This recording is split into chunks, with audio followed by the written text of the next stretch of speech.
Codice della crisi e dell'insolvenza. Gli amministratori della SRL rispondono dei debiti della società nei confronti dei creditori e, quando si scioglie una società di capitali, come si calcola il risarcimento del danno causato dagli amministratori che non si sono attenuti a una gestione meramente conservativa? Questo è il quarto video di una serie dedicata al codice della crisi e dell'insolvenza, per cui se vi va vi invitiamo a guardare anche gli altri. Con riferimento alla responsabilità degli amministratori, il codice della crisi e dell'insolvenza ha apportato due rilevanti modifiche. Uno in tema di rapporti con i creditori sociali, due in tema di quantificazione del danno risarcibile. Vediamole una alla volta. La responsabilità degli amministratori di SRL nei confronti dei creditori sociali.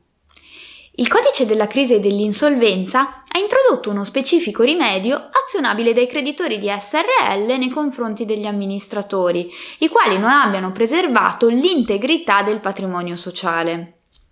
Quindi i creditori della società potranno agire direttamente contro gli amministratori quando il patrimonio sociale risulta insufficiente al soddisfacimento dei loro crediti.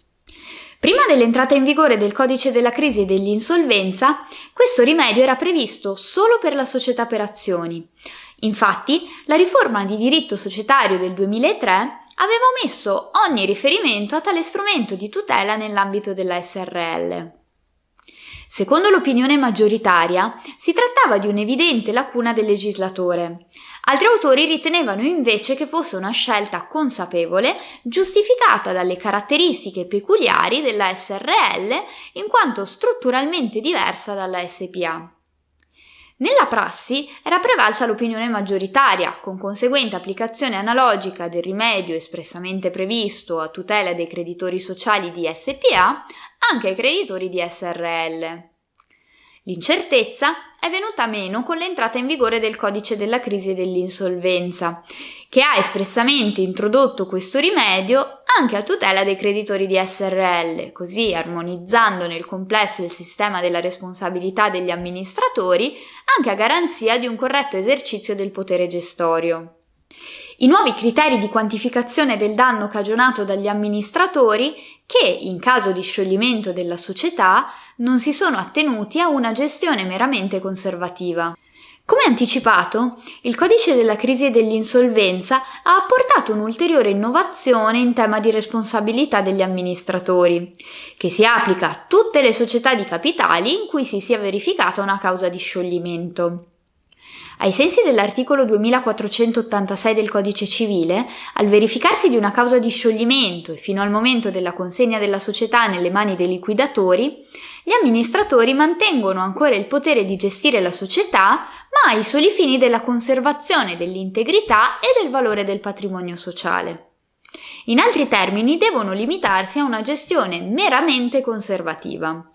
Gli amministratori che non si attengono a una gestione conservativa sono personalmente e solidalmente responsabili dei danni arrecati alla società, ai soci, ai creditori sociali e ai terzi per gli atti o le omissioni compiuti in violazione del suddetto dovere. Prima dell'entrata in vigore del codice della crisi e dell'insolvenza non erano specificati criteri per quantificare tali danni. A lungo tale lacuna è stata colmata dalla giurisprudenza. Oggi il codice della crisi ha introdotto due criteri di quantificazione del danno, che però hanno destato notevoli perplessità tra i commentatori. Innanzitutto si applica il cosiddetto criterio del netto patrimoniale, per cui il danno è pari alla differenza dei patrimoni netti. In caso di scritture contabili mancanti o irregolari, tali da non consentire la determinazione dei netti patrimoniali, è previsto un criterio suppletivo, ossia il cosiddetto criterio del differenziale, in base al quale si presume che il danno sia pari alla differenza fra attivo e passivo patrimoniale. Il legislatore introduce così una presunzione circa l'effettivo ammontare del danno, Presunzione che tuttavia non è assoluta, ma comporta un'inversione dell'onere della prova a carico dell'amministratore. In altre parole, dovrà essere l'amministratore a dimostrare che il danno è inferiore a quello calcolato applicando i criteri legali. Così facendo viene ribaltato un principio generale in tema di prova del danno. Di regola, infatti, l'onere della prova della sussistenza del danno e del suo ammontare grava sul danneggiato.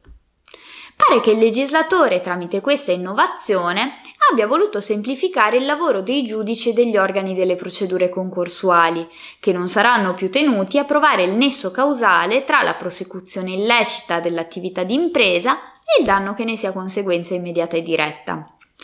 Tuttavia, così facendo, si scarica interamente sugli amministratori convenuti l'onere di provare che il danno loro imputato sia inferiore rispetto a quello risultante dall'applicazione del criterio legale. Compito evidentemente non facile. Iscrivetevi al nostro canale. Per maggiori informazioni visitate il nostro sito e seguiteci sui social media.